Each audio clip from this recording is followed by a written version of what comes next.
आज की वीडियो में हम बात कर रहे हैं कि मॉस्किटो से कौन कौन सी बीमारियां होती हैं और उससे हम कैसे बच सकते हैं। जैसे कि आप सभी जानते हैं कि अब मॉनसून सीज़न आने वाला है और बरसात के मौसम में मच्छर बहुत ज़्यादा हो जाते हैं और ये मच्छर कई बीमारियों का कारण बनते हैं। तो इसलिए हमें कुछ प्रिकॉशंस लेने होंगी ताकि ये बीमारियां ना फैलें। पहला कि ये मॉस्किटोज़ कौन कौन सी बीमारियां करते हैं। मॉस्किटोज़ से डेंगू, मलेरिया, चिकनगुनिया जैसी कई बीमारियां होती हैं। मॉस्किटोज़ जो हैं ये इन बीमारियों के लिए एक वेक्टर की तरह काम करते हैं, यानी ये बैक्टीरिया, वायरस या किसी और जर्म्स को एक प्लांट या एक एनिमल की बॉडी से दूसरे एनिमल या प्लांट की बॉडी तक ले जाने में सहायता करते हैं। तो इसलिए इन्हें हम वेक्टर कहते हैं। तो वेक्टर जो मॉस्किटो है ये भी एक वेक्टर की तरह काम करता है। कौन कौन सी बीमारियों के लिए? Dengue, malaria, chikungunya.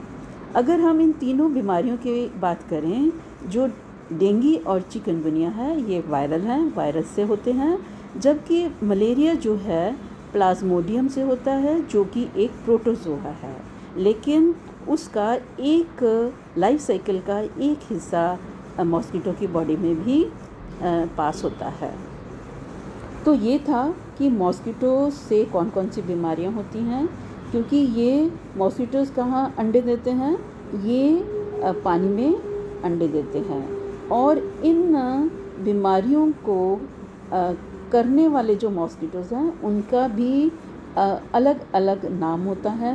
और जैसे कि मलेरिया के लिए फीमेल एनोफ्िलिस ही काटती है और उसी से मलेरिया बुखार फैलता है। और दूसरा, ये जो डेंगू और चिकनगुनिया के लिए एडिस मच्छर होता है और उसके कारण ये वायरस फैलता है। लेकिन अभी हम बात कर रहे हैं कि मच्छर कोई भी हो, क्योंकि ये स्टेगनेंट क्लीन वाटर में होते हैं, कि जो पानी खड़ा है साफ़ है, गंदे पानी में नहीं होते। तो इसलिए हमने इन बीमारियों से बचने के लिए मच्छर को पैदा ही नहीं होने देना। कहने का मतलब कि मच्छर जहाँ पे पैदा होता है पानी में होता है, तो हमने उसको इकट्ठे ही नहीं होने देना।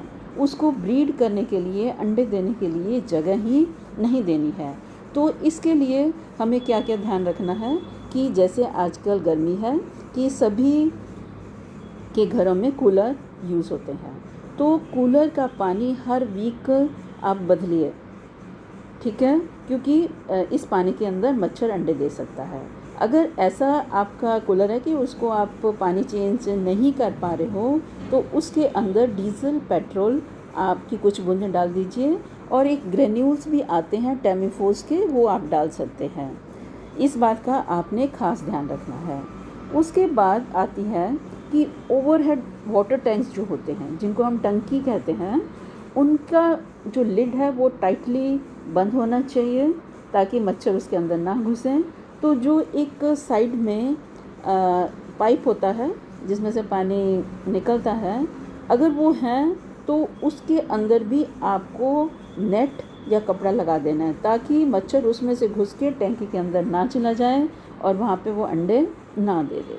उसके बाद आती है कि जो हमारे पास अनयूज्ड कंटेनर्स होते हैं, कोई जैसे प्लास्टिक का होता है, या कोई बर्तन टूट गया, या कोई टायर्स हैं, वेस्ट टायर्स हैं, कप्स हैं, ब्रोकन यूटेंसिल्स हैं, हम उसको ओपन में डाल देते हैं। उनके अंदर पानी भर जाएगा और वो मच्छरों के लिए ब्रीडिंग प्लेस बन जाएगा। तो इस बात का हमें ध्यान रखना है कि हमें इन कंटेनर्स को, टायर्स को ओपन में नहीं रखना या उल्टा रखना है ताकि उनके अंदर पानी स्टोर ना हो।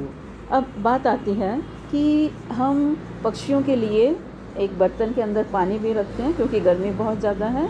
इस पानी को भी हमें रेगुलरली चेंज करना है, नहीं तो इसके अंदर मच्छर पैदा हो जाएंगे। और उसके बाद हम अपने कमरे के अंदर या घर के अंदर कुछ प्लांट्स रखते हैं, इंडोर प्लांट्स जैसे मनी प्लांट और बहुत सारे और पौधे होते हैं, या फेंग शुई के लिए भी हम कुछ प्लांट्स रखते हैं। उन पौधों का पानी भी हमें रेगुलर चेंज करना है, नहीं तो ये मच्छरों के लिए ब्रीडिंग प्लेस बन जाएगा। और उसके बाद आता है कि जहाँ पे कंस्ट्रक्शन चल रही है, लार्ज स्केल पे कंस्ट्रक्शन चल रही है, वहाँ पे भी ये जो बिल्डर्स हैं, ओनर्स हैं, उनकी जिम्मेवारी है कि कहीं बरसात के पानी को या वैसे फ्रेश पानी को इकट्ठा ना होने दें, नहीं तो ये भी मच्छरों के लिए ब्रीडिंग प्लेस बन जाएगा। अब ये क्या कि हमने मच्छर को पैदा ही नहीं होने देना, मच्छरों के लिए हमने ब्रीडिंग प्लेस को बनने ही नहीं देना, लेकिन हम अपने आप और क्या डूज़ एंड डोंट्स का ध्यान रखें। एक तो पानी की टंकी हौदी वाला हो गया, अच्छे से बंद करना है। और अगर हम मच्छर, आप ऐसी जगह पे हो कि जहाँ पे मच्छर हैं, तो आप मच्छरदानी का इस्तेमाल करें, पूरे बदन से ढके हुए कपड़े पहनें। अगर आपको बुखार हो गया है तो आप पैरासीटामोल लें और अधिक मात्रा में तरल पदार्थ लें। और दूसरा हमने ये ध्यान रखना है कि हमारे घर या ऑफिस जहाँ पे भी हैं, वहाँ पे पानी को कहीं पे भी एकत्र नहीं होने देना है। और दूसरा ये हम कर सकते हैं कि मच्छरों से के कटने से बचने के लिए हम खुले में ना सोएं और बिना कपड़ों के या कम कपड़ों से ना सोएं। और कुछ मच्छर जैसे हैं वो दिन में एक्टिव होते हैं, तो और वो कुछ ऐसे पर्टिकुलर प्लेसेस पे ही काटते हैं, तो हमें बच्चों को सभी को दिन में भी आप फुल स्लीव्स के, फुल लेग्स के कपड़े पहने, ताकि मच्छर को काटने का मौका ही ना मिले। अगर आपको बुखार हो गया है तो आपने एस्प्रिन या ब्रूफेन की गोली नहीं लेनी है। Thank you. आई होप कि आप इन सभी बातों का ध्यान रखेंगे, अपने आप को बचा के रखेंगे और मच्छरों के लिए ब्रीडिंग प्लेस नहीं बनने देंगे। Thank you so much.